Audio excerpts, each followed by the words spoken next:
Hi ಎಲ್ಲರಿಗೂ ನಮಸ್ಕಾರ, welcome back to our YouTube channel. So ಇಲ್ಲಿಯವರೆಗೂ ನಾವು ವಿಜ್ಞಾನಕ್ಕೆ ಸಂಬಂಧಿಸಿದಂತೆ very important topics digestive system ಮತ್ತೆ ರೆಸ್ಪಿರೇಟರಿ ಸಿಸ್ಟಮ್ ಇದ್ರ ಬಗ್ಗೆ ಆಗಿದೆ.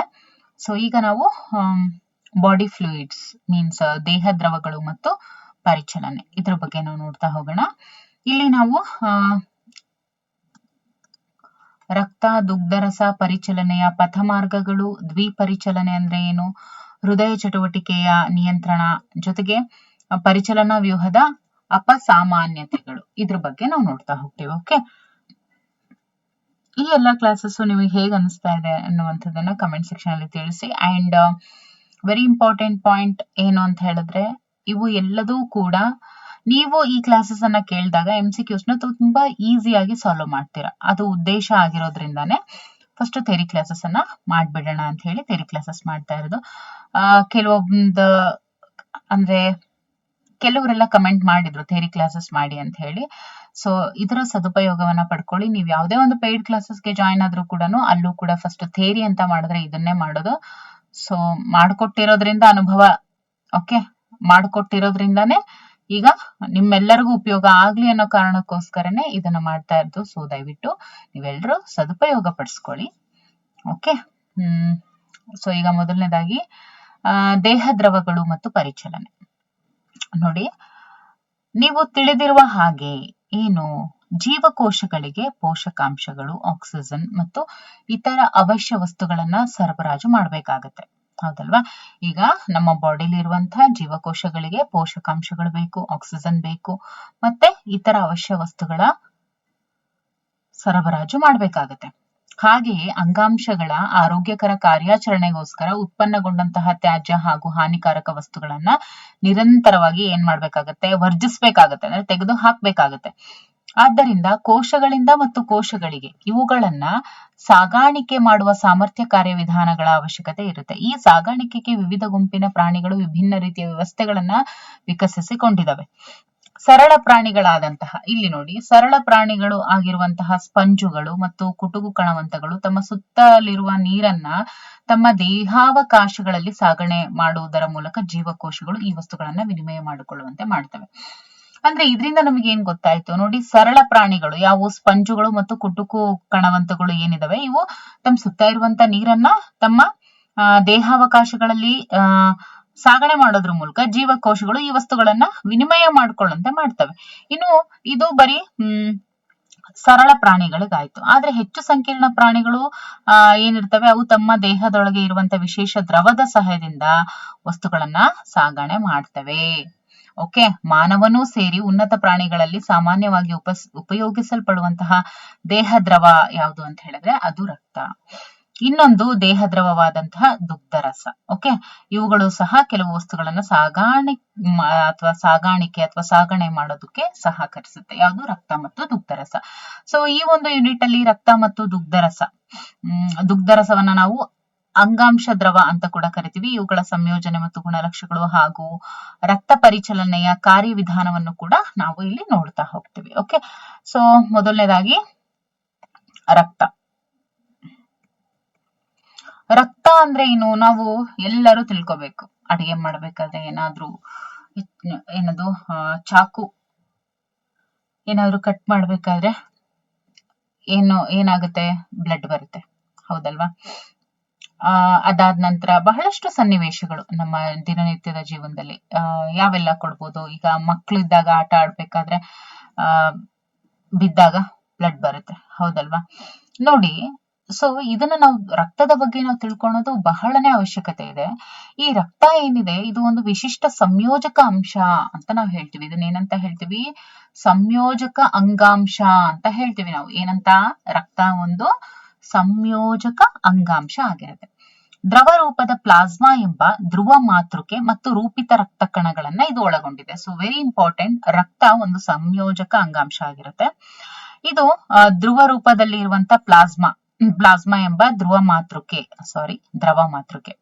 ಪ್ಲಾಸ್ಮಾ ಅನ್ನುವಂತ ಫ್ಲೂಯಿಡ್ ಮ್ಯಾಟ್ರಿಕ್ಸ್ ಅಂದ್ರೆ ದ್ರವ ಮಾತೃಕೆ, ಮತ್ತು ರೂಪಿತ ರಕ್ತ ಕಣ ಅಂದ್ರೆ ಫಾರ್ಮ್ಡ್ ಎಲಿಮೆಂಟ್ಸ್. ಅಂದ್ರೆ ದ್ರವ ರೂಪದ ಪ್ಲಾಸ್ಮಾ ಅನ್ನುವಂತಹ ಅಂದ್ರೆ ರಕ್ತ ಅನ್ನುವಂಥದ್ದು ಒಂದು ಸಂಯೋಜಕ ಅಂಗಾಂಶ, ಮತ್ತೆ ಅದು ಪ್ಲಾಸ್ಮಾವನ್ನ ಒಳಗೊಂಡಿರುತ್ತೆ. ಈ ಪ್ಲಾಸ್ಮಾದಲ್ಲಿ ಏನಿರುತ್ತೆ, ಒಂದು ಫ್ಲೂಯಿಡ್ ಮ್ಯಾಟ್ರಿಕ್ಸ್, ಇನ್ನೊಂದು ಫಾರ್ಮ್ಡ್ ಎಲಿಮೆಂಟ್ಸ್ ಗಳು ಇರುತ್ತೆ. ಅಂದ್ರೆ ಒಂದು ದ್ರವ ಮಾತೃಕೆ ಮತ್ತು ರೂಪಿತ ರಕ್ತ ಕಣಗಳನ್ನ ಒಳಗೊಂಡಿರುತ್ತೆ. ಸೊ ಹಾಗಾದ್ರೆ ಈಗ ರಕ್ತ ಅಂತ ಏನ್ ನೋಡಿದ್ವಿ, ಇದರಲ್ಲಿ ನಾವು ಫಸ್ಟ್ ಏನ್ ಮಾಡ್ಬೇಕು, ಫಸ್ಟ್ ಪ್ಲಾಸ್ಮಾ ಬಗ್ಗೆ ನಾವು ಇದರಲ್ಲಿ ನೋಡ್ತಾ ಹೋಗ್ತೀವಿ. ರಕ್ತಕ್ಕೆ ಸಂಬಂಧಿಸಿದಂತೆ ಪ್ಲಾಸ್ಮಾ, ಆಮೇಲೆ ಪ್ಲಾಸ್ಮಾ ಮತ್ತೆ ಫಾರ್ಮ್ಡ್ ಎಲಿಮೆಂಟ್ಸ್ ಅನ್ನ ಒಳಗೊಂಡಿರುತ್ತೆ. ಪ್ಲಾಸ್ಮಾ ಅನ್ನುವಂತಹ ದ್ರವ ಮಾತೃಕೆ, ಅದನ್ನ ಫ್ಲೂಯಿಡ್ ಮ್ಯಾಟ್ರಿಕ್ಸ್ ಏನಿರುತ್ತಲ್ವಾ ಅದನ್ನ ಪ್ಲಾಸ್ಮಾ ಅಂತ ಕರೀತಾರೆ. ಸೊ ಇಲ್ಲಿ ಪ್ಲಾಸ್ಮಾ ಮತ್ತೆ ಫಾರ್ಮ್ಡ್ ಎಲಿಮೆಂಟ್ಸ್ ಅಂದ್ರೆ ರಕ್ತ ಒಳಗೊಂಡಿರುವಂತಹ ಈ ಪ್ಲಾಸ್ಮಾ ಮತ್ತೆ ಫಾರ್ಮ್ಡ್ ಎಲಿಮೆಂಟ್ಸ್, ಅದನ್ನ ನಾವು ಏನು ಅಂತ ಹೇಳಿ ಒಂದೊಂದಾಗಿ ನೋಡ್ತಾ ಹೋಗೋಣ. ಸೊ ಪ್ಲಾಸ್ಮಾ ಅಂದ್ರೆ ಏನು, ಒಣ ಹುಲ್ಲು ಬಣ್ಣದ ಸ್ನಿಗ್ಧ ದ್ರವ ರೂಪದಲ್ಲಿದ್ದು ರಕ್ತದ ಒಟ್ಟು 55% ಇರುತ್ತೆ.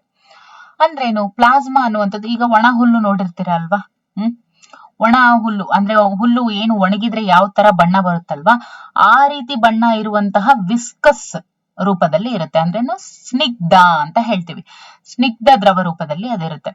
ಅಂದ್ರೆ ಈಗ ರಕ್ತ ಇದೆ ಅಂತ ಹೇಳಿದ್ರೆ 55% ರಕ್ತದ ಒಟ್ಟು, ಈಗ 100% ರಕ್ತ ಇದೆ ಅಂದ್ರೆ ಅದ್ರಲ್ಲಿ 55% ಅಷ್ಟು ಪ್ಲಾಸ್ಮಾನೇ ಒಳಗೊಂಡಿರುತ್ತೆ. ಓಕೆ, ಪ್ಲಾಸ್ಮಾದಲ್ಲಿ 90% 92% ನೀರು ಮತ್ತು 6% ಪ್ರೋಟೀನ್ಗಳು ಇರ್ತವೆ. ಓಕೆ, ಗೊತ್ತಾಯ್ತಲ್ವಾ. ಪ್ಲಾಸ್ಮಾದಲ್ಲಿ 90 ಅಂದ್ರೆ ಇದು 90 92% ಅಷ್ಟು ವಾಟರ್ ಅನ್ನ ಒಳಗೊಂಡಿರುತ್ತೆ. 6 to 8% ಅಷ್ಟು ಪ್ರೋಟೀನ್ಗಳು ಒಳಗೊಂಡಿರುತ್ತೆ. ಆಮೇಲೆ ಫಿಬ್ರಿನೋಜನ್ ಅಥವಾ ಅದನ್ನ ಫೈಬ್ರಿನೋಜನ್ ಅಂತ ಕೂಡ ಕರೀತಾರೆ. ಆಮೇಲೆ ಗ್ಲಾಬುಲಿನ್ಗಳು, ಅದಾದ್ಮೇಲೆ ಗ್ಲೋಬುಲಿನ್ಸ್, ಅದೇ ಅಲ್ವಾ. ಆಮೇಲೆ ಆಲ್ಬುಮಿನ್ಗಳು.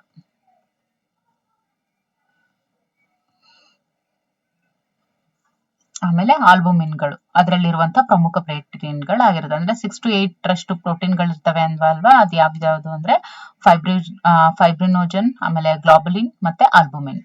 ಅದರಲ್ಲಿರುವಂತಹ ಪ್ರಮುಖ ಪ್ರೋಟೀನ್ಗಳಾಗಿರ್ತವೆ. ಯಾವ್ದ್ರಲ್ಲಿ, ಬ್ಲಡ್ ಅಲ್ಲಿ. ಓಕೆ, ಸೊ ಇವಾಗ ಇದರಲ್ಲಿ ಒಂದೊಂದೇ ನೋಡ್ತಾ ಹೋಗೋಣ. ಗೊತ್ತಾಯ್ತಲ್ವಾ. ಏನ್ ಗೊತ್ತಾಯ್ತು, ಪ್ಲಾಸ್ಮಾ ಅನ್ನುವಂಥದ್ದು ಒಂದು ಒಣ ಹುಲ್ಲು ಬಣ್ಣ ಇರುವಂತಹ ಸ್ನಿಗ್ಧ ರೂಪದಲ್ಲಿ, ದ್ರವ ರೂಪದಲ್ಲಿ ಅದಿರುತ್ತೆ. ಸೊ ರಕ್ತದಲ್ಲಿ ಒಟ್ಟು 55% ಅಷ್ಟು ಪ್ಲಾಸ್ಮಾ ಇರುತ್ತೆ. ಆಮೇಲೆ 90 ಅದೇ ಪ್ಲಾಸ್ಮಾದಲ್ಲಿ 90 ಅಷ್ಟು ವಾಟರ್ ಇರುತ್ತೆ ಪ್ಲಾಸ್ಮಾದಲ್ಲಿ. ಆಮೇಲೆ 6 to 8% ಅಷ್ಟು ಪ್ರೋಟೀನ್ಗಳು ಇರ್ತವೆ. ಇದರಲ್ಲಿ ನಾವು ಫೈಬ್ರಿನೋಜನ್, ಆಮೇಲೆ ಗ್ಲಾಬುಲಿನ್ಗಳು, ಆಮೇಲೆ ಆಲ್ಬುಮಿನ್ಗಳು. ಓಕೆ, ಈ ಅಂದ್ರೆ ಆಲ್ಬುಮಿನ್, ಗ್ಲೋಬುಲಿನ್ ಮತ್ತೆ ಯಾವುದು ಫಿಬ್ರಿನೋಜನ್, ಇವು ಪ್ರಮುಖ ಪ್ರೋಟೀನ್ಗಳು ಪ್ಲಾಸ್ಮಾ ಒಳಗೊಂಡಿರುತ್ತೆ. ಸೊ ಕ್ಲಿಯರ್ ಅಲ್ವಾ. ಮತ್ತೊಮ್ಮೆ ಹೇಳ್ತೀನಿ, ಕೇಳ್ಕೊಳ್ಳಿ. ಪ್ಲಾಸ್ಮಾ ಅಂದ್ರೆ ನಾವಿವಾಗ ರಕ್ತದ ಬಗ್ಗೆ ಮಾತಾಡ್ತಾ ಇದೀವಿ. ರಕ್ತ ಅನ್ನುವಂಥದ್ದು ಒಂದು ಸಂಯೋಜಕ ಅಂಗಾಂಶ ಆಗಿರುತ್ತೆ. ರಕ್ತ ಏನಿದೆ ಅದು ಪ್ಲಾಸ್ಮಾ ಮತ್ತೆ ಅಂದ್ರೆ ದ್ರವ ಮಾತೃಕೆಯಲ್ಲಿ ಇರುವಂತಹ ಪ್ಲಾಸ್ಮಾ ಜೊತೆಗೆ ರೂಪಿತ ರಕ್ತ ಕಣಗಳನ್ನ ಒಳಗೊಂಡಿರುತ್ತೆ. ಸೊ ಈಗ ನಾವು ನೋಡ್ತಾ ಇರುವುದು ಕಂಪ್ಲೀಟ್ಲಿ ಪ್ಲಾಸ್ಮಾ ಬಗ್ಗೆ. ಸೊ ಪ್ಲಾಸ್ಮಾ ಅನ್ನುವಂಥದ್ದು ಒಣ ಹುಲ್ಲು ಬಣ್ಣದ ಸ್ನಿಗ್ಧ ದ್ರವ ರೂಪದಲ್ಲಿ ಇರುತ್ತೆ. ರಕ್ತದಲ್ಲಿ ಒಟ್ಟು 55% ಅಷ್ಟು ಪ್ಲಾಸ್ಮಾ ಇರುತ್ತೆ. ಈಗ ಬ್ಲಡ್ ಅಂತ ತಗೊಂಡ್ರೆ, ಈ ಬ್ಲಡ್ ಅಲ್ಲಿ ಇದು 55% ಪ್ಲಾಸ್ಮಾ ಇರುತ್ತೆ. ಓಕೆ, ಸೊ ಈ ಒಂದು ಪ್ಲಾಸ್ಮಾದಲ್ಲಿ 90-92% ಅಷ್ಟು ನಾವು ವಾಟರ್ ಅನ್ನ ನಾವು ನೋಡ್ತೀವಿ. ಆಮೇಲೆ 6-8% ಪ್ರೋಟೀನ್ಗಳು ಇರ್ತವೆ. ಆ ಪ್ರೋಟೀನ್ಗಳಲ್ಲಿ ಕೆಲವೊಂದು ಪ್ರಮುಖವಾದವು ಅಂತ ಹೇಳಿದೆ ಫೈಬ್ರಿನೋಜನ್, ಗ್ಲಾಬುಲಿನ್ಗಳು ಮತ್ತೆ ಆಲ್ಬುಮಿನ್ಗಳು. ಓಕೆ, ಅದರಲ್ಲಿರುವಂತಹ ಪ್ರಮುಖ ಪ್ರೋಟೀನ್ಗಳಾಗಿರ್ತವೆ. ಇನ್ನು ಫೈಬ್ರಿನೋಜನ್ ಅನ್ನೋದು ಪ್ರಮುಖ ಪ್ರೋಟೀನ್ಗಳು ಅಂತ ಹೇಳಿದ್ವಲ್ಲ, ಯಾಕೆ ಅದು ಪ್ರಮುಖ ಅಂತ ಅನ್ಸ್ಕೊಳ್ಳುತ್ತೆ? ಅದು ಯಾಕೆ ಪ್ರಮುಖ ಅಂತ ಅನ್ಸ್ಕೊಳ್ಳುತ್ತೆ ಅಂದ್ರೆ, ನೆನಪಿನಲ್ಲಿ ಇಟ್ಕೊಳ್ಳಿ, ಫೈಬ್ರಿನೋಜನ್, ಗ್ಲೋಬುಲಿನ್, ಆಲ್ಬುಮಿನ್. ಈಗ ಒಂದೊಂದಾಗಿ ನೋಡ್ತಾ ಹೋಗೋಣ. ಫೈಬ್ರಿನೋಜನ್ ರಕ್ತದ ಹೆಪ್ಪುಗಟ್ಟುವಿಕೆ ಅಥವಾ ಗರಣೆಗಟ್ಟುವಿಕೆಗೆ ಅವಶ್ಯಕ. ಅಂದ್ರೇನು, ಕೋಆಗುಲೇಷನ್ ಅಥವಾ ಕ್ಲಾಟಿಂಗ್ ಅಂತ ಏನ್ ಹೇಳ್ತೀವಿ, ಅದಕ್ಕೆ ಫೈಬ್ರಿನೋಜನ್ ತುಂಬಾನೇ ಅವಶ್ಯಕ ಆಗಿರುತ್ತೆ. ಇನ್ನು ಗ್ಲೋಬುಲಿನ್ ಕೆಲಸ ಏನು, ಅದು ಯಾಕೆ ಪ್ರಮುಖ ಪಾತ್ರ ವಹಿಸುತ್ತೆ ಅಂದ್ರೆ, ದೇಹದ ರಕ್ಷಣಾ ಕಾರ್ಯವಿಧಾನಗಳಲ್ಲಿ ತೊಡಗಿಸಿಕೊಳ್ಳುತ್ತೆ. ಓಕೆ, ಇನ್ನು ಆಲ್ಬುಮಿನ್ಗಳು ಏನಿದಾವೆ, ಇವು ಅಭಿಸರಣ ನಿಯಂತ್ರಣದಲ್ಲಿ ಸಹಕರಿಸ್ತವೆ. ಆಲ್ಬುಮಿನ್ಗಳು ಅಭಿಸರಣ ನಿಯಂತ್ರಣದಲ್ಲಿ ಸಹಕರಿಸ್ತವೆ. ಸೊ ಇದು ಇಷ್ಟು ಪ್ರಮುಖ. ಯಾಕೆ ಪ್ರಾಮುಖ್ಯತೆಯನ್ನು ಪಡೆದುಕೊಂಡಿದ್ದಾವೆ ಅಂತ ಹೇಳಿದ್ರೆ ಇದೇ ರೀಸನ್. ಫೈಬ್ರಿನೋಜನ್ ಏನಿದೆ ರಕ್ತದ ಹೆಪ್ಪುಗಟ್ಟುವಿಕೆಗೆ ಅದು ಅವಶ್ಯಕವಾಗಿ ಬೇಕಾಗಿರುತ್ತೆ.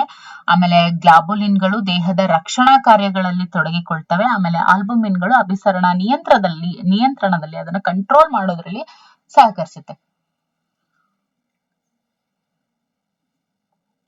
ಇನ್ನು ಪ್ಲಾಸ್ಮಾವು ಸಣ್ಣ ಪ್ರಮಾಣದಲ್ಲಿ, ಸೊ ಇದಿಷ್ಟು ಪ್ರೋಟೀನ್ಸು, ಅದಾದ್ಮೇಲೆ ವಾಟರ್ನ ಎಷ್ಟು ಒಳಗೊಂಡಿದೆ, ಓಕೆ, ಆಮೇಲೆ ಪ್ರೋಟೀನ್ಗಳನ್ನ ಒಳಗೊಂಡಿತ್ತು ಅನ್ನೋದ್ರ ಬಗ್ಗೆ ನಾವು ನೋಡಿದ್ವಿ. ಅದ್ರ ಜೊತೆಗೆ ಅದು ಸಣ್ಣ ಪ್ರಮಾಣದಲ್ಲಿ Na+, Ca++, Mg++, HCO3- ಆಮೇಲೆ Cl2 ಇಂತಹ ಮಿನರಲ್ಸ್ ಗಳನ್ನು ಕೂಡ ಅದು ಒಳಗೊಂಡಿರುತ್ತೆ. ಅಂದ್ರೆ ಏನು, ಪ್ರೋಟೀನ್ಸ್ ಅನ್ನು ಒಳಗೊಂಡಿರುತ್ತೆ, ಮಿನರಲ್ಸ್ ಅನ್ನು ಒಳಗೊಂಡಿರುತ್ತೆ. ದೇಹದಲ್ಲಿ ಯಾವಾಗಲೂ ಸಾಗಾಣಿಕೆಯಾಗುತ್ತಿರುವುದರಿಂದ ಗ್ಲೂಕೋಸು, ಅಮೈನೋ ಆಮ್ಲಗಳು, ಕೊಬ್ಬುಗಳು ಇತ್ಯಾದಿ ಕೂಡ ಪ್ಲಾಸ್ಮಾದಲ್ಲಿ ಇರ್ತವೆ. ಹಾಗಾದ್ರೆ ಬರೀ ಖನಿಜಗಳು, ಪ್ರೋಟೀನ್ಗಳು ಮತ್ತೆ ವಾಟರ್ ಇಷ್ಟೇ ಪ್ಲಾಸ್ಮಾದಲ್ಲಿ ಇರುತ್ತಾ? ಪ್ಲಾಸ್ಮಾದಲ್ಲಿ ಏನೇನೆಲ್ಲ ಇರುತ್ತೆ ಅಂತ ಹೇಳಿದ್ರೆ, ಇದ್ರ ಜೊತೆಗೆ ಗ್ಲೂಕೋಸು, ಅಮೈನೋ ಆಮ್ಲಗಳು, ಕೊಬ್ಬುಗಳು ಕೂಡ ಪ್ಲಾಸ್ಮಾದಲ್ಲಿ ಯಾಕೆ ಪ್ಲಾಸ್ಮಾದಲ್ಲಿ ಇರುತ್ತೆ ಅಂತ ಹೇಳಿದ್ರೆ, ಯಾಕಂದ್ರೆ ದೇಹದಲ್ಲಿ ಯಾವಾಗ್ಲೂ ಸಾಗಾಣಿಕೆ ಆಗ್ತಾನೆ ಇರೋದ್ರಿಂದ ಗ್ಲೂಕೋಸು, ಅಮೈನೋ ಆಮ್ಲಗಳು, ಕೊಬ್ಬುಗಳು ಯಾವಾಗ್ಲೂ ಪ್ಲಾಸ್ಮಾದಲ್ಲಿ ಇರುತ್ತೆ. ರಕ್ತದ ಹೆಪ್ಪುಗಟ್ಟುವಿಕೆಯ ಅಂಶಗಳು ಪ್ಲಾಸ್ಮಾದಲ್ಲಿ ನಿಷ್ಕ್ರಿಯ ಸ್ಥಿತಿಯಲ್ಲಿ ಇರ್ತವೆ. ನೋಡಿ, ರಕ್ತದ ಹೆಪ್ಪುಗಟ್ಟುವಿಕೆಯ ಅಂಶಗಳು ಏನಿರ್ತವೆ ಅವು ಪ್ಲಾಸ್ಮಾದಲ್ಲಿ ಯಾವಾಗ್ಲೂ ಇನ್ಆಕ್ಟಿವ್ ಸ್ಟೇಟ್ ಅಲ್ಲಿ ಇರ್ತವೆ. ರಕ್ತದ ಹೆಪ್ಪುಗಟ್ಟುವಿಕೆ ಅಂಶಗಳು ಇಲ್ಲದಿರುವ ಪ್ಲಾಸ್ಮಾವನ್ನ ನಾವೇನಂತ ಹೇಳ್ತೀವಿ? ಸೆರಮ್ ಅಂತ ಹೇಳಿ ಕರಿತೀವಿ. ಇಫ್ ಸಪೋಸ್ ರಕ್ತದ ಹೆಪ್ಪುಗಟ್ಟುವಿಕೆಯ ಅಂಶಗಳು ಇಲ್ಲದೇ ಇದ್ರೆ, ಓಕೆ, ಅಂತ ಒಂದು ಪ್ಲಾಸ್ಮಾವನ್ನ ನಾವು ಸೆರಮ್ ಅಂತ ಹೇಳಿ ಕರೆಯುವಂಥದ್ದು. ಸೊ ಕ್ಲಿಯರ್, ಅರ್ಥ ಆಯ್ತಲ್ವಾ? ಏನ್ ಮೇಡಮ್ ನೀವು ಬರೀ ಪದೇ ಪದೇ ಅದನ್ನೇ ರಿಪೀಟ್ ಮಾಡ್ತೀರಾ ಅಂತ ಅನ್ಕೋತೀರಾ? ಕೇಳಿ, ನಿಮಗೆ ಇದನ್ನ ನೀವು ಕೇಳಿದಷ್ಟು ನಿಮಗೂ ಒಂದು ಕ್ಲಾರಿಟಿ ಸಿಗುತ್ತೆ, ಹೌದಲ್ವಾ?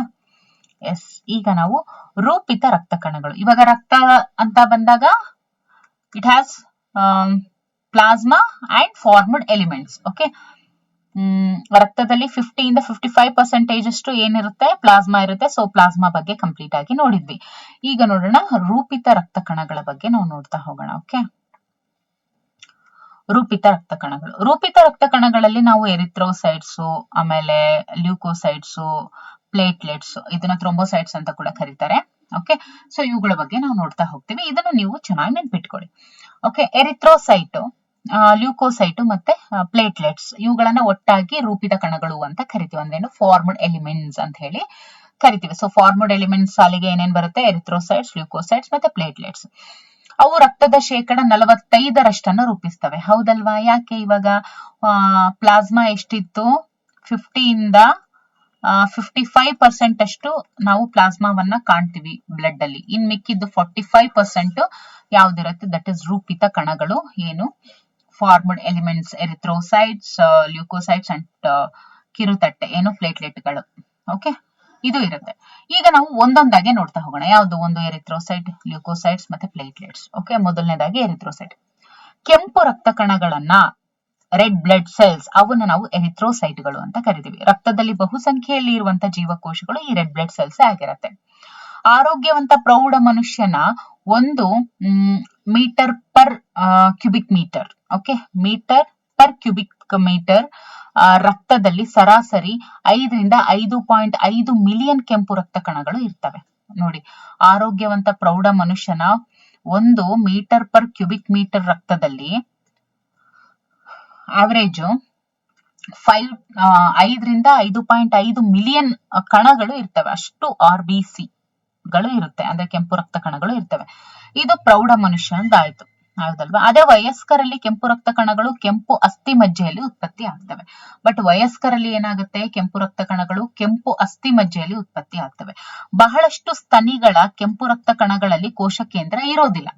ಬಹಳಷ್ಟು ಸ್ತನಿಗಳ ಕೆಂಪು ರಕ್ತ ಕಣಗಳಲ್ಲಿ ನೋಡಿ, ಬಹಳಷ್ಟು ಸ್ತನಿಗಳಲ್ಲಿ ಸ್ತನಿಗಳು ಅಂದ್ರೆ ಸ್ತನಿಗಳು ಅಂತ ಏನ್ ಕರಿತೀವಿ, ಅವುಗಳಲ್ಲಿ ಇರುವಂತಹ ರೆಡ್ ಬ್ಲಡ್ ಸೆಲ್ಸ್ ಗಳಲ್ಲಿ ಕೋಶ ಕೇಂದ್ರನೇ ಇರೋದಿಲ್ಲ ಮತ್ತು ಅವು ದ್ವಿನಿಮ್ನ ಆಕೃತಿಯಲ್ಲಿ ಇರ್ತವೆ. ಅವು ಹಿಮೋಗ್ಲೋಬಿನ್ ಎಂಬ ಒಂದು ಕೆಂಪು ಬಣ್ಣದ ಕಬ್ಬಿಣಯುಕ್ತ ಸಂಯುಕ್ತ ಪ್ರೋಟೀನ್ ಅನ್ನ ಒಳಗೊಂಡಿರ್ತವೆ. ಓಕೆ, ಹಾಗಾಗಿಯೇ ಈ ಜೀವಕೋಶಗಳಿಗೆ ಆ ಬಣ್ಣ ಮತ್ತು ಹೆಸರನ್ನ ನಾವು ಹೇಳ್ತೀವಿ. ಇನ್ನು ಒಬ್ಬ ಆರೋಗ್ಯವಂತ ವ್ಯಕ್ತಿಯ ಪ್ರತಿ 100 ml ರಕ್ತದಲ್ಲಿ 12 ರಿಂದ 16 ಗ್ರಾಮ್ ಅಷ್ಟು ಹಿಮೋಗ್ಲೋಬಿನ್ ಇರುತ್ತೆ. ನೋಡಿ, ಒಬ್ಬ ಆರೋಗ್ಯವಂತ ವ್ಯಕ್ತಿ ಇದ್ದಾನೆ ಅಂತ ಹೇಳಿದ್ರೆ ಒಂದು 100 ml ಬ್ಲಡ್ ಅನ್ನ ತಗೊಂಡ್ರೆ ಅದ್ರೊಳಗಡೆ ಏನಿಲ್ಲ ಅಂದ್ರೆ 12 to 16 ಗ್ರಾಮ್ ಅಷ್ಟು ಹಿಮೋಗ್ಲೋಬಿನ್ ಇರುತ್ತೆ. ಈ ಕಣಗಳು ಉಸಿರಾಟದ ಅನಿಲಗಳ ಸಾಗಾಣಿಕೆಯಲ್ಲಿ ಬಹುಮುಖ್ಯ ಪಾತ್ರವನ್ನು ವಹಿಸ್ತವೆ. ಸೊ ಈ ಫಾರ್ಮ್ಡ್ ಎಲಿಮೆಂಟ್ಸ್ ಅಂತ ಏನ್ ಹೇಳ್ತೀವಿ, ಈ ರೂಪಿತ ಕಣಗಳು, ಇವು ಉಸಿರಾಟದ ಅನಿಲಗಳ ಅಂದ್ರೆ ಈ ಎರಿಥ್ರೋಸೈಟ್ಸ್, ಯಾವುದು ರೆಡ್ ಬ್ಲಡ್ ಸೆಲ್ಸ್, ಈ ರೆಡ್ ಬ್ಲಡ್ ಸೆಲ್ಸ್ ಅಂತ ಏನ್ ಹೇಳ್ತೀವಿ, ಕೆಂಪು ರಕ್ತ ಕಣಗಳು, ಈ ಕೆಂಪು ರಕ್ತ ಕಣಗಳು ಉಸಿರಾಟದ ಅನಿಲಗಳ ಸಾಗಾಣಿಕೆಯಲ್ಲಿ ಬಹುಮುಖ್ಯ ಪಾತ್ರವನ್ನು ವಹಿಸ್ತವೆ. ಕೆಂಪು ರಕ್ತ ಕಣಗಳು ಸರಾಸರಿ 120 ದಿನಗಳ ಜೀವಿತಾವಧಿಯನ್ನು ಹೊಂದಿದ್ದು ಅನಂತರ ಅವು ಗುಲ್ಮದಲ್ಲಿ ನಾಶ ಆಗ್ತವೆ. ಸೊ ರೆಡ್ ಬ್ಲಡ್ ಸೆಲ್ಸ್ ಸತ್ತೋಗೋದು ಎದ್ರಲ್ಲಿ ಅಥವಾ ಯಾವ ಎಲ್ಲಿ ಭಾಗ ಯಾವುದು ಅಂತ ಕೇಳ್ತಾರೆ, that is spleen. Okay, so 120 ದಿನಗಳ ಅಂದ್ರೆ ಈಗ ಮನುಷ್ಯನ್ಗೆ ಇಂತಿಷ್ಟು ಸರ್ಟೈನ್ ಏಜ್ ಅಂತ ಇರುತ್ತೆ. ಸೊ ಅದೇ ತರ life span of red blood cells ಬಂದ್ಬಿಟ್ಟು 120 ಡೇಸ್. 120 ಡೇಸ್ಗೆ ಅವು ಮತ್ತೆ ಅವು ನಾಶವಾಗಿ ಮತ್ತೆ ಏನಾಗುತ್ತೆ, ಉತ್ಪತ್ತಿ ಆಗತ್ತೆ. ಓಕೆ, 120 ದಿನಗಳ ಜೀವಿತಾವಧಿಯನ್ನ ಹೊಂದಿದ್ದು ಆನಂತರ ಅವು ಗುಲ್ಮದಲ್ಲಿ ನಾಶವಾಗ್ತವೆ. ಸೊ ಅದನ್ನ ಈ ಸ್ಪ್ಲೀನ್ ಅನ್ನ ನಾವೇನಂತ ಕರಿತೀವಿ ಅಂದ್ರೆ ಕೆಂಪು ರಕ್ತ ಕಣಗಳ ಸ್ಮಶಾನ ಅಂತ ಈ ಸ್ಪ್ಲೀನ್ ಅನ್ನ ಕರೀತಾರೆ, ಅಂದ್ರೆ ಗುಲ್ಮವನ್ನ ಕರೀತಾರೆ. ಓಕೆ, ಸೊ ಎರಿಥ್ರೋಸೈಟ್ ಗಳ ಬಗ್ಗೆ ಗೊತ್ತಾಯ್ತಲ್ವಾ, ಕ್ಲಿಯರ್. ಈಗ ಮುಂದಕ್ಕೆ ಹೋಗೋಣ, ದಟ್ ಇಸ್ ಲ್ಯೂಕೋಸೈಟ್ಸ್. ಈಗ ಎರಿಥ್ರೋಸೈಟ್ಸ್ ಅನ್ನ ನಾವು ರೆಡ್ ಬ್ಲಡ್ ಸೆಲ್ಸ್ ಅಂತ ಕರಿತೀವಿ. ಸೊ ಲ್ಯೂಕೋಸೈಟ್ಸ್ ಅನ್ನ ಏನಂತ ಕರಿತೀವಿ, ಬಿಳಿ ರಕ್ತ ಕಣಗಳು. ಹಿಮೋಗ್ಲೋಬಿನ್ ಇಲ್ಲದೆ ವರ್ಣರಹಿತವಾಗಿರೋದ್ರಿಂದ, ಅಂದ್ರೆ ರೆಡ್ ಬ್ಲಡ್ ಸೆಲ್ಸ್ ಅಲ್ಲಿ ಹಿಮೋಗ್ಲೋಬಿನ್ ಇದೆ, ಬಟ್ ವೈಟ್ ಬ್ಲಡ್ ಸೆಲ್ಸ್ ಅಲ್ಲಿ ಯಾವುದೇ ಒಂದು ಹಿಮೋಗ್ಲೋಬಿನ್ ಇಲ್ಲ. ಹಾಗಾಗಿ ಅದನ್ನ ನಾವು ಲ್ಯೂಕೋಸೈಟ್ ಗಳು ಅಂತ ಹೇಳ್ತೀವಿ, ಅಂದ್ರೆ ಮೀನ್ಸ್ ಬಿಳಿ ರಕ್ತ ಕಣಗಳು ಅಂತ ಹೇಳಿ. ಇವು ಕೋಶ ಕೇಂದ್ರಗಳನ್ನ ಹೊಂದಿರ್ತವೆ. ಓಕೆ, ಆದ್ರೆ ಅದರಲ್ಲಿ ಏನು ಕೋಶ ಕೇಂದ್ರಗಳು ಒಳಗೊಂಡಿರೋದಿಲ್ಲ. RBCs ಅಲ್ಲಿ ಕೋಶ ಕೇಂದ್ರಗಳನ್ನ ಒಳಗೊಂಡಿಲ್ಲ. ನೋಡಿದ್ರಿ ಅಲ್ವಾ, ಕೋಶ ಕೇಂದ್ರವನ್ನ ಒಳಗೊಂಡಿತ್ತ ನೋಡಿ. ಬಹಳಷ್ಟು ಸ್ತನಿಗಳು ಕೆಂಪು ರಕ್ತ ಕಣಗಳಲ್ಲಿ ಕೋಶ ಕೇಂದ್ರವನ್ನ ಒಳಗೊಂಡಿಲ್ಲ. ಅವು ದ್ವಿನಿಮ್ನ ಆಕೃತಿಯಲ್ಲಿ ಇರ್ತವೆ. ಬಟ್ ಇಲ್ಲೇನಾಗತ್ತೆ ನೋಡಿ, ಇವು ಕೋಶ ಕೇಂದ್ರಗಳನ್ನ ಒಳಗೊಂಡಿರ್ತವೆ ಮತ್ತು ಕಡಿಮೆ ಸಂಖ್ಯೆಯಲ್ಲಿ ಇರ್ತವೆ. ಒಂದು ಘನ metre per cubic metre. Okay, ಕಡಿಮೆ ಸಂಖ್ಯೆಯಲ್ಲಿ ಇದ್ದು ಒಂದು ಘನ ಎಷ್ಟಿರುತ್ತೆ, ಮೀಟರ್ ಪರ್ ಕ್ಯೂಬಿಕ್ ಮೀಟರ್ ಇರುತ್ತೆ. ರಕ್ತದಲ್ಲಿ ಸರಾಸರಿ 6000ದಿಂದ 8000ದಷ್ಟು ಇರ್ತವೆ. ಓಕೆ, ರಕ್ತದಲ್ಲಿ 6000ದಿಂದ 8000ದವರೆಗೂ ಇರುತ್ತೆ. ಓಕೆ,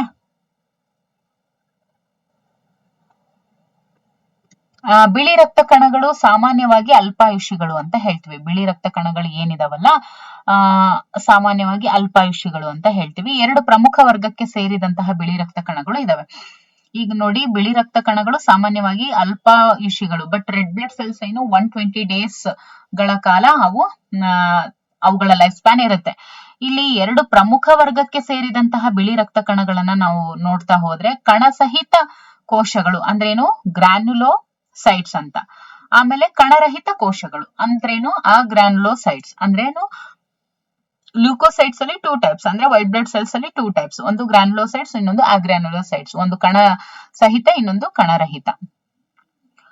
ಆಮೇಲೆ ಸೊ ಇದು ಏನಂತ ಹೇಳ್ತೀವಿ, 2 ಪ್ರಮುಖ ವರ್ಗಗಳು ಅಂತ ನಾವು ನೋಡಿದ್ವಿ. ನ್ಯೂಟ್ರೋಫಿಲ್ಗಳು, ಇಯೋಸಿನೋಫಿಲ್ಗಳು ಮತ್ತು ಬೇಸೋಫಿಲ್ಗಳು ವಿವಿಧ ಬಗೆಯ ಕಣಸಹಿತ ಕೋಶಗಳು. ಓಕೆ, ಇವು ಗ್ರಾನ್ಯುಲೋಸೈಟ್ಸ್. ಯಾವುವು, ನ್ಯೂಟ್ರೋಫಿಲ್ಗಳು. ಇಲ್ಲಿ ಕಾಣಿಸ್ತಾ ಇದೆಯಲ್ವಾ, ನ್ಯೂಟ್ರೋಫಿಲ್ಗಳು. ಆಮೇಲೆ ಇಯೋಸಿನೋಫಿಲ್, ಅದಾದ ನಂತರ ಬೇಸೋಫಿಲ್. ಇವು 3 ಏನಿದಾವಲ್ವಾ, ಇವನ್ನ ನಾವೇನಂತ ಕರಿತೀವಿ, ಗ್ರಾನ್ಯುಲೋಸೈಟ್ಸ್, ಅಂದ್ರೆ ಕಣಸಹಿತ ಕೋಶಗಳು ಅಂತ ಹೇಳಿ. ಓಕೆ, ಕಣಸಹಿತ ಕೋಶಗಳು. ಸೊ ವೈಟ್ ಬ್ಲಡ್ ಸೆಲ್ಸ್ ಅಂತ ಬಂದಾಗ 2 ಟೈಪ್ಸ್ ಬರುತ್ತೆ, ಒಂದು ಗ್ರಾನ್ಯುಲೋಸೈಟ್ಸ್, ಇನ್ನೊಂದು ಗ್ರಾನ್ಯುಲೋಸೈಟ್ಸ್.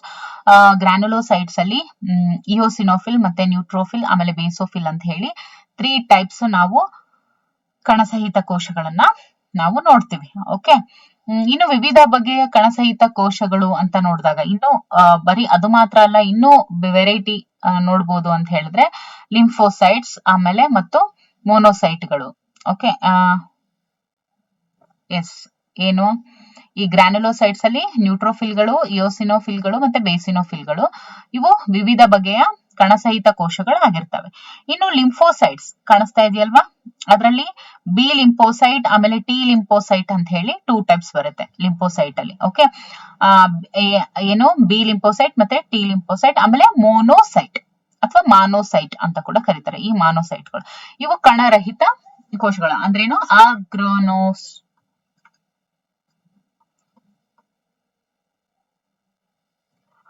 ಗ್ರಾನುಲೋಸೈಟ್ಸ್. ಓಕೆ, ಇವೇನು ಗ್ರಾನುಲೋಸೈಟ್ಸ್ ಅಂತ ಹೇಳ್ತೀವಿ. ಓಕೆ, ಸೊ ಕ್ಲಿಯರ್ ಅಲ್ವಾ? ಮತ್ತೆ ರಿಮೆಂಬರ್, ವೈಟ್ ಬ್ಲಡ್ ಸೆಲ್ಸ್ ಅಂದ್ರೇನು ಲ್ಯೂಕೋಸೈಟ್ಗಳು ಅಂತ ಹೇಳ್ತೀವಿ. ಅದರಲ್ಲಿ 2 ಟೈಪ್ಸ್, ಒಂದು ಗ್ರಾನ್ಯುಲೋಸೈಟ್ಸ್ ಮತ್ತೆ ಇನ್ನೊಂದು ಆಗ್ರಾನ್ಯುಲೋಸೈಟ್ಸ್. ಈ ಲ್ಯೂಕೋಸೈಟ್ಸ್ ಗಳು ಏನಿದಾವೆ ಇದರಲ್ಲಿ ಕೋಶ ಕೇಂದ್ರಗಳು ಒಳಗೊಂಡಿರುತ್ತೆ. ಇದರಲ್ಲಿ ಯಾವುದೇ ತರ ಹಿಮೋಗ್ಲೋಬಿನ್ ಇಲ್ಲದೆ ಇರೋ ಕಾರಣನೇ ಇವುಗಳನ್ನ ನಾವು ಲ್ಯೂಕೋಸೈಟ್ಸ್ ಅಂತ ಹೇಳಿ ಕರೆಯೋದು.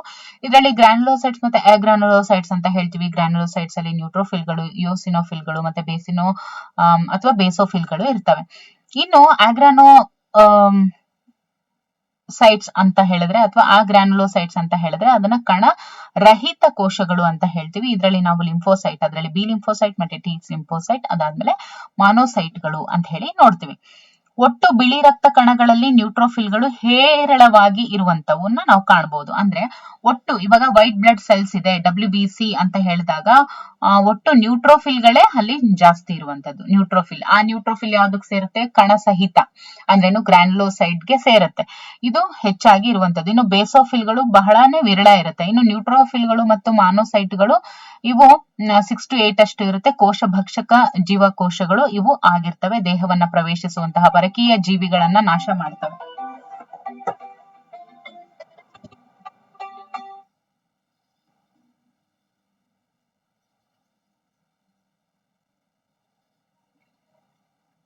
ಇವು ಏನ್ ಮಾಡ್ತವೆ ನೋಡಿ, ಇದರಲ್ಲಿ ವೆರಿ ಇಂಪಾರ್ಟೆಂಟ್ ಏನು ಅಂತ ಹೇಳಿದ್ರೆ ಜಾಸ್ತಿ ಇರುವಂತದ್ದು WBC ನಲ್ಲಿ ಜಾಸ್ತಿ ಏನಿರುತ್ತೆ? ನ್ಯೂಟ್ರೋಫಿಲ್ಗಳು ಇರ್ತವೆ, ಅವು ಹೇರಳವಾಗಿ ಇರ್ತವೆ. ಇನ್ನು ಬೇಸೋಫಿಲ್ಗಳು ಏನಿರ್ತವೆ? ಇವು ತುಂಬಾ ಕಡಿಮೆ ಇರ್ತವೆ. ಓಕೆ, ಈ ನ್ಯೂಟ್ರೋಫಿಲ್ ಮತ್ತೆ ಮಾನೋಸೈಟ್ಗಳು, ಓಕೆ, ಈ ನ್ಯೂಟ್ರೋಫಿಲ್ ಮತ್ತೆ ಮಾನೋಸೈಟ್ ಈ ನ್ಯೂಟ್ರೋಫಿಲ್ಗಳು ಹೇರಳವಾಗಿರ್ತವೆ ಅಂತ ಹೇಳಿದ್ವಿ, ಹೌದಲ್ವಾ? ಅಂದ್ರೆ 60ರಿಂದ 65 ಇರುತ್ತೆ. ಮಾನೋಸೈಟ್ಗಳು 6ರಿಂದ 8 ಇರುತ್ತೆ. ಅಂದ್ರೆ ಒಂದು ಗ್ರಾನ್ಯುಲೋಸೈಟ್ ಇನ್ನೊಂದು ಆಗ್ರಾನ್ಯುಲೋಸೈಟ್ ಆಗಿರುವಂತಹ ಒಂದು ಯಾವುದು ನ್ಯೂಟ್ರೋಫಿಲ್, ಇನ್ನೊಂದು ಮಾನೋಸೈಟ್, ಇವು ಎರಡೂ ಕೂಡ ಏನ್ ಮಾಡ್ತವೆ? ಇವು ಕೋಶ ಭಕ್ಷಕ ಜೀವಕೋಶಗಳಾಗಿರ್ತವೆ. ಓಕೆ, ದೇಹವನ್ನ ಪ್ರವೇಶಿಸುವಂತಹ ಪರಕೀಯ ಜೀವಿಗಳನ್ನ ಇವು ನಾಶ ಮಾಡ್ತವೆ. ಅಂದ್ರೆ ಏನೋ ಒಂದು ಪರಕೀಯ ಜೀವಿಗಳು ಏನಾದ್ರೂ ನಮ್ಮ ಒಂದು ದೇಹವನ್ನ ಪ್ರವೇಶಿಸಿದ್ರೆ ಅದನ್ನ ಏನ್ ಮಾಡ್ತವೆ? ನಾಶ ಮಾಡ್ತವೆ. ಸೊ ಹಾಗಾಗಿ ಈ ನ್ಯೂಟ್ರೋಫಿಲ್ ಮತ್ತೆ ಮಾನೋಸೈಟ್ ಏನಿದಾವೆ ಇವುಗಳನ್ನ ಫ್ಯಾಗೋಸೈಟ್ ಅಂತ ಹೇಳಿ ನಾವು ಕರಿತೀವಿ. ಇವು ಕೋಶ ಭಕ್ಷಕ ಜೀವಕೋಶ ಅಂತ ಹೇಳಿ ಕರಿತೀವಿ. ಓಕೆ, ಇನ್ನು ಬೇಸೋಫಿಲ್ಗಳು ಹಿಸ್ಟಮೈನ್, ಹೆಪಾರಿನ್, ಸೆರೋಟೋನಿನ್ ಮುಂತಾದವುಗಳನ್ನ ಸ್ರವಿಸ್ತವೆ. ಬೇಸೋಫಿಲಿನ್ ಕೆಲಸ ಏನು ಅಂತ ಹೇಳಿದ್ರೆ ನೋಡಿ, ಬೇಸೋಫಿಲ್ಗಳು ಇದ್ರ ಕೆಲಸ ಏನು? ಹಿಸ್ಟಮೈನು, ಹೆಪಾರಿನ್, ಸೆರೋಟೋನಿನ್ ಅನ್ನ ಇವು ಸ್ರವಿಸ್ತವೆ. ಓಕೆ, ಹಿಸ್ಟಮೈನ್, ಹೆಪಾರಿನ್ ಮತ್ತೆ ಸೆರೋಟೋನಿನ್ ಅನ್ನ ಬಿಡುಗಡೆ ಮಾಡ್ತವೆ. ಇವು ಉರಿಯೂತ ಪ್ರತಿಕ್ರಿಯೆಗಳಲ್ಲಿ ತೊಡಗಿಸ್ಕೊಳ್ತವೆ ಬೇಸೋಫಿಲ್ಗಳು. ಆಮೇಲೆ ಇಯೋಸಿನೋಫಿಲ್ ಏನಿರುತ್ತಲ್ವಾ ಇದು ಸೋಂಕನ್ನ ಪ್ರತಿನಿಧಿಸುತ್ತೆ. ಓಕೆ, ಪ್ರತಿರೋಧಿಸುತ್ತೆ, ಸೋಂಕನ್ನ ಪ್ರತಿರೋಧಿಸುತ್ತೆ. ಇವು ಶೇಕಡಾ ಅಂದ್ರೆ 2 to 3% ಅಷ್ಟು ಇರುತ್ತೆ. ಇಯೋಸಿನೋಫಿಲ್ಗಳು ಇವು ಸೋಂಕನ್ನ ಪ್ರತಿರೋಧಿಸ್ತವೆ. ಓಕೆ, ಮತ್ತು ಒಗ್ಗದಿಕೆ ಪ್ರತಿಕ್ರಿಯೆ ಅಂದ್ರೆ ಅಲರ್ಜಿಕ್ ರಿಯಾಕ್ಷನ್ಗಳಿಗೆ ಸಂಬಂಧವನ್ನ ಒಳಗೊಂಡಿರ್ತವೆ. ಯಾವುವು? ಇಯೋಸಿನೋಫಿಲ್ಗಳು. ಓಕೆ, ಇಯೋಸಿನೋಫಿಲ್ಗಳು, ದಿಸ್ ಇಸ್ ವೆರಿ ಇಂಪಾರ್ಟೆಂಟ್. ಇಯೋಸಿನೋಫಿಲ್ಗಳು ಸೋಂಕನ್ನ ಪ್ರತಿರೋಧಿಸ್ತವೆ, ಜೊತೆಗೆ ಒಗ್ಗದಿಕೆ ಪ್ರತಿಕ್ರಿಯೆ ಅಂದ್ರೇನು? ಅಲರ್ಜಿಕ್ ರಿಯಾಕ್ಷನ್ಸ್ ಗಳೊಂದಿಗೆ ಸಂಬಂಧವನ್ನ ಒಳಗೊಂಡಿರ್ತವೆ ಇಯೋಸಿನೋಫಿಲ್ಗಳು. ಇನ್ನು ಲಿಂಫೋಸೈಟ್ಗಳಲ್ಲಿ 2 ಮುಖ್ಯ ವಿಧ, ಒಂದು ಬಿ ಲಿಂಫೋಸೈಟ್, ಇನ್ನೊಂದು ಟಿ ಲಿಂಫೋಸೈಟ್. ಬಿ ಮತ್ತು ಟಿ ಲಿಂಫೋಸೈಟ್ಗಳು ಎರಡೂ ಕೂಡ ದೇಹದ ಪ್ರತಿರೋಧನಾ ಪ್ರತಿಕ್ರಿಯೆಗಳಾಗಿ ಅಥವಾ ಪ್ರತಿರೋಧನಾ ಪ್ರತಿಕ್ರಿಯೆಗಳಿಗೆ ಇವು ಕಾರಣವಾಗಿದ್ದಾವೆ. ಅಂದ್ರೇನು? ಲಿಂಫೋಸೈಟ್ ಏನಿದಾವೆ ಬಿ ಮತ್ತೆ ಟಿ ಲಿಂಫೋಸೈಟ್ಗಳೆರಡೂ ಕೂಡ ಇಮ್ಯೂನ್ ರೆಸ್ಪಾನ್ಸ್ಗೆ ಇದು ಕಾರಣ ಆಗಿದೆ, ಲಿಂಫೋಸೈಟ್ಗಳು. ಓಕೆ, ಸೊ ಇದರಲ್ಲಿ ಇವಾಗ ನಿಮಗೆ ಗೊತ್ತಾಯ್ತಲ್ವಾ? ಏನ್ ಗೊತ್ತಾಯ್ತು? ಲಿಂಫೋಸೈಟ್ಗಳಲ್ಲಿ 2 ಟೈಪ್ಸ್, ಒಂದು ಬಿ ಲಿಂಫೋಸೈಟ್ ಆಮೇಲೆ ಟಿ ಲಿಂಫೋಸೈಟ್, ಎರಡೂ ಕೂಡ ಇಮ್ಯೂನ್ ರೆಸ್ಪಾನ್ಸ್ಗೆ ಕಾರಣವಾಗಿದೆ. ಜೊತೆಗೆ ಮಾನೋಸೈಟ್ಗಳು ಏನಿದಾವೆ, ಸೊ ಇದರಲ್ಲಿ ಮಾನೋಸೈಟ್ ನ ಕಾರ್ಯ ಏನು? ಮಾನೋಸೈಟು ನ್ಯೂಟ್ರೋಫಿಲ್ ಜೊತೆಗೆ ಸೇರ್ಕೊಂಡ್ಬಿಟ್ಟು ಏನ್ ಮಾಡುತ್ತೆ? ಫ್ಯಾಗೋಸೈಟ್ ಆಗಿ ವರ್ಕ್ ಆಗುತ್ತೆ. ದೇಹವನ್ನು ಪ್ರವೇಶಿಸುವಂತ ಪರಕೀಯ ಜೀವಿಗಳನ್ನ ಅದು ನಾಶ ಮಾಡುತ್ತೆ. ಸೊ ನೋಡಿ ಇಲ್ಲಿ ಕಾಣಿಸ್ತಾ ಇದೆ ಅಲ್ವಾ, ಈ ನ್ಯೂಟ್ರೋಫಿಲ್ ಯಾವುದು? ನ್ಯೂಟ್ರೋಫಿಲ್ ಏನಕ್ಕೆ ಸೇರಿದೆ? ಇದು ಗ್ರಾನುಲೋಸೈಟ್. ಈ ಮಾನೋಸೈಟ್ ಏನು? ಇದು ಆಗ್ರಾನುಲೋಸೈಟ್ಸ್. Okay, so clear. ನೋಡಿ ಇಷ್ಟರಲ್ಲೇನೆ ಎಷ್ಟೆಲ್ಲ ಕ್ವೆಶನ್ಸ್ ಬಂದಿದೆ, ಬರುತ್ತೆ ಕೂಡ. ಓಕೆ, ಸೊ ಈಗ RBC ನೋಡಿದ್ವಿ, WBC ನೋಡಿದ್ವಿ. RBC means erythrocytes, WBC means leukocytes. ಈಗ ನೋಡೋಣ ಪ್ಲೇಟ್ಲೆಟ್ಸ್, ದಟ್ ಇಸ್ ಥ್ರೋಂಬೋಸೈಟ್ಗಳು. ಓಕೆ, ಥ್ರೋಂಬೋಸೈಟ್ಗಳೆಂದು ಕರೆಯಲಾಗುವ ಕಿರುತಟ್ಟೆಗಳು ಮೆಗಾ ಕ್ಯಾರಿಯೋಸೈಟ್ಗಳಿಂದ. ಮೆಗಾ ಕ್ಯಾರಿಯೋಸೈಟ್ಗಳು ಅಂದ್ರೇನು? ಅಸ್ಥಿ ಮಜ್ಜೆಯಲ್ಲಿ ಇರುವಂತಹ ವಿಶೇಷ ಜೀವಕೋಶಗಳನ್ನ ನಾವು ಮೆಗಾ ಕ್ಯಾರಿಯೋಸೈಟ್ಗಳು ಅಂತ ಕರೀತಾರೆ. ಅಸ್ಥಿ ಮಜ್ಜೆಯಲ್ಲಿ ಇರುವಂತಹ ವಿಶೇಷ ಜೀವಕೋಶಗಳನ್ನ ಮೆಗಾ ಕ್ಯಾರಿಯೋಟ್ಗಳು ಅಂತ ಕರೀತಾರೆ. ಓಕೆ, ಸೊ ಈ ಮೆಗಾ ಕ್ಯಾರಿಯೋಟ್ಗಳಿಂದ ಉತ್ಪತ್ತಿಯಾದಂತಹ ಜೀವಕೋಶ ತುಣುಕುಗಳೇ ಈ ಕಿರುತಟ್ಟೆಗಳು ಅಂತ ಹೇಳ್ತೀವಿ. ಓಕೆ, ಸೊ ಒಂದು ಘನ ಮೀಟರ್ ಪರ್ ಕ್ಯೂಬಿಕ್ ಮೀಟರ್ ರಕ್ತದಲ್ಲಿ ಸಾಮಾನ್ಯವಾಗಿ 1.5 ಲಕ್ಷದಿಂದ 3.5 ಲಕ್ಷ ಕಿರುತಟ್ಟೆಗಳು ಇರ್ತವೆ. ಸೊ ಪ್ಲೇಟ್ಲೆಟ್ಸ್ ಅಂತ ಬಂದಾಗ 1.5 ಲಕ್ಷದಿಂದ 3.5 ಲಕ್ಷಗಳು ದಷ್ಟು ಪ್ಲೇಟ್ಲೆಟ್ಸ್ ಅನ್ನ ನಾವು ಕಾಣಬಹುದು ಮೀಟರ್ ಪರ್ ಕ್ಯೂಬಿಕ್ ಮೀಟರ್ ರಕ್ತದಲ್ಲಿ. ಓಕೆ, ಇನ್ನು ನಾನಾ ವಿಧದ ವಸ್ತುಗಳನ್ನ ಕಿರುತಟ್ಟೆಗಳು ಸ್ರವಿಸ್ತವೆ. ಸೊ ಇವುಗಳ ಕೆಲಸ ಏನು ಅಂದ್ರೆ ಸ್ರವಿಸೋದು. ಕಿರುತಟ್ಟೆಗಳದ್ದು ಕೆಲಸ ಸ್ರವಿಸೋದು. ಯಾವೆಲ್ಲ ವಸ್ತುಗಳನ್ನ ಸ್ರವಿಸ್ತವೆ ಅಂತ ನೋಡೋದಾದ್ರೆ, ಇವುಗಳಲ್ಲಿ ಬಹಳಷ್ಟು ರಕ್ತಗರಣೆಗಟ್ಟುವಿಕೆ ಅಥವಾ ಹೆಪ್ಪುಗಟ್ಟುವಿಕೆಯಲ್ಲಿ ತೊಡಗಿಸಿಕೊಳ್ತವೆ. ಅಂದ್ರೆ ಈ ಪ್ಲೇಟ್ಲೆಟ್ಸ್ ಇನ್ ಕೆಲಸ ಏನು ಅಂದ್ರೆ ರಕ್ತ ಗರಣೆಗಟ್ಟುವಿಕೆ ಅಥವಾ ಹೆಪ್ಪುಗಟ್ಟುವಿಕೆಯಲ್ಲಿ ಅವು ತಮ್ಮನ್ನ ತೊಡಗಿಸ್ಕೊಳ್ತವೆ. ಅವುಗಳ ಸಂಖ್ಯೆ ಕಡಿಮೆ ಆದ್ರೆ ಹೆಪ್ಪುಗಟ್ಟುವಿಕೆಗೆ ಸಂಬಂಧಿಸಿದ ಅಪಸಾಮಾನ್ಯತೆಗಳಿಗೆ ಅದು ಕಾರಣವಾಗುತ್ತೆ. ದೇಹದಿಂದ ಅತಿಯಾಗಿ ರಕ್ತವು ನಷ್ಟವಾಗುತ್ತೆ. ಸೊ ದಟ್ ಪ್ಲೇಟ್ಲೆಟ್ಸ್ ಯಾಕೆ ಮುಖ್ಯ ಅಂತ ಹೇಳಿದ್ರೆ ರಕ್ತ ಹೆಪ್ಪುಗಟ್ಟೋದಕ್ಕೆ ಇದು ಸಹಕಾರಿಯಾಗುತ್ತೆ. So metre per cubic metre ಅಲ್ಲಿ ಏನಿಲ್ಲ ಅಂದ್ರೂ ಎಷ್ಟಿರುತ್ತೆ? 1.5 ಲಕ್ಷದಿಂದ 3.5 ಲಕ್ಷದಷ್ಟು ಕಿರುತಟ್ಟೆಗಳು ಕಂಡು ಬರುತ್ತೆ. ಈ ಥ್ರೋಂಬೋಸೈಟ್ಗಳು ಅಂತ ಕೂಡ ಈ ಕಿರುತಟ್ಟೆಗಳನ್ನ ಕರೀತಾರೆ. ಇದು ಎಲ್ಲಿಂದ ಉತ್ಪತ್ತಿಯಾದಂತಹ ಜೀವಕೋಶ ತುಣುಕುಗಳು ಅಂತ ಹೇಳಿದ್ರೆ ದಟ್ ಇಸ್ ಮೆಗಾ ಕ್ಯಾರಿಯೋಸೈಟ್ಗಳಿಂದ. ಅಂದ್ರೆ ಅದನ್ನ ಅಸ್ಥಿ ಮಜ್ಜೆಯಲ್ಲಿ ಇರುವಂತಹ ವಿಶೇಷ ಜೀವಕೋಶಗಳು ಅಂತ ಕೂಡ ಕರೀತಾರೆ. So clear. ಸೊ ಇದಿಷ್ಟು ಏನಾಗಿತ್ತು?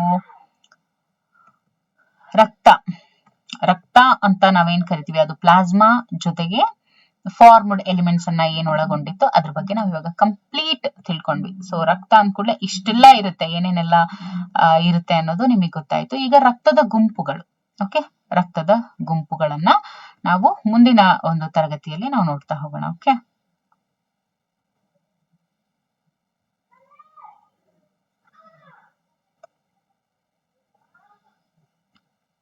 Thank you for watching.